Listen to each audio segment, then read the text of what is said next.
लोकसभा में पारित होने के बाद वक्फ संशोधन विधेयक 2025 गुरुवार को राज्यसभा से भी पास हो गया है। अब इसके कानून बनने का रास्ता साफ हो गया। इसके पक्ष में 128 जबकि विपक्ष में 95 वोट पड़े। इस दौरान केंद्रीय अल्पसंख्यक मामलों के मंत्री किरेन रिजिजू ने राज्यसभा में विधेयक पेश करते हुए कहा कि इसके जरिए धार्मिक मामलों में हस्तक्षेप का सवाल ही नहीं है। विधेयक पेश होने की चर्चा के दौरान सत्ता पक्ष के नेताओं ने इसके फायदे गिनाए और विपक्ष पर देश के मुसलमानों को गुमराह करने का भी आरोप लगाया। वहीं दूसरी ओर विपक्ष के नेताओं ने इसे संविधान के खिलाफ बताया। इससे पहले लोकसभा में इस बिल को 288 सांसदों का समर्थन मिला था, जबकि 232 ने इसके खिलाफ वोट किया था। अब जब ये विधेयक संसद के दोनों सदनों में पास हो चुका है तो इसे कानून बनने के लिए राष्ट्रपति की मंजूरी का इंतजार है, जिसके बाद ये औपचारिक रूप से लागू हो जाएगा। मोदी सरकार की ओर से ये विधेयक वक्फ संपत्तियों के प्रशासन और प्रबंधन में सुधार के मकसद से लाया गया है, लेकिन इसे लेकर संसद में सत्ता पक्ष और विपक्ष आमने सामने देखने को मिला। विपक्षी दलों ने इस बिल को अल्पसंख्यकों के अधिकारों के खिलाफ बताया।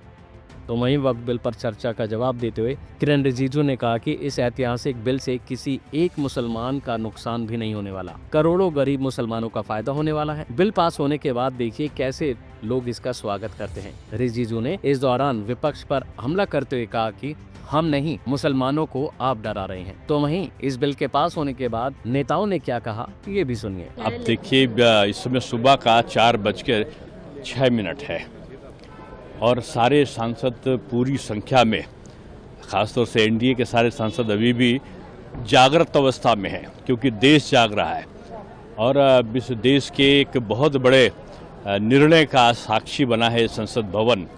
और लंबी चर्चा के बाद में आज ध्वनि मत से मैं कहूं कि जितना एनडीए के पास वोट था उससे कहीं ज़्यादा वोट मिला है और विपक्ष के पास जितना वोट था उससे कहीं कम उनको मिला है। देखिए, इसी संसद ने फार्म लॉज भी पास किए थे, बड़ी लंबी बहस हुई, बहुत मीनिंगफुल कंट्रीब्यूशन विपक्ष ने भी किया। सत्ता पक्ष के साथ दिक्कत क्या है ना, जो कि मैंने अपनी बातचीत में भी कही कि बहुमत आने का मतलब नहीं है कि हर चीज का ज्ञान आप ही को है।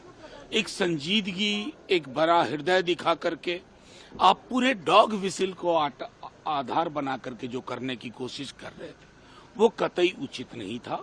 फिर भी आपने संख्या बल अर्जित करने की कोशिश की, हालांकि वो भी बहुत अच्छा संख्या बल तो राज्यसभा में नहीं है अगर वो इंट्रोस्पेक्शन करें।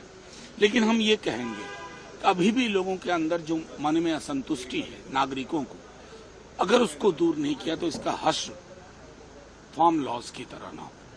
कि आज बाबा साहब डॉक्टर भीमराव अंबेडकर के संविधान की हत्या की गई है, लोकतंत्र की हत्या की गई है और एक गैर संवैधानिक बिल संख्या बल के आधार पर पास किया गया है। आम आदमी पार्टी ने इसका विरोध किया। ऐसे ऐसे प्रावधान इस बिल के अंदर हैं जो अपने आप में बड़े हैरान करने वाले हैं।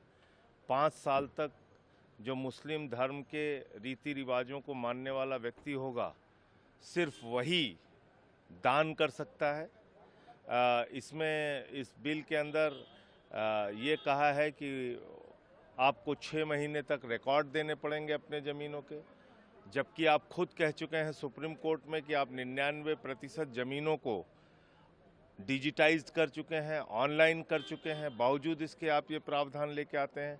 तो कुल मिलाकर ये एक बहुत ही गलत बिल पास हुआ है। संविधान में जो अधिकार धारा 25-26 में मिली है इस देश के लोगों को कि अपनी धार्मिक मान्यताओं के हिसाब से वो अपने धार्मिक संपत्तियों का प्रबंधन कर सकते हैं, उसके खिलाफ है ये। अभी के लिए फिलहाल इतना ही। बाकी अपडेट के लिए बने रहिए हिंद फर्स्ट के साथ। इस तरह की और वीडियोस देखने के लिए हमारे YouTube चैनल को सब्सक्राइब करें, बेल आइकन दबाना ना भूलें। यदि आप हमारा ये वीडियो Facebook पर देख रहे हैं तो पेज को लाइक और फॉलो जरूर करें।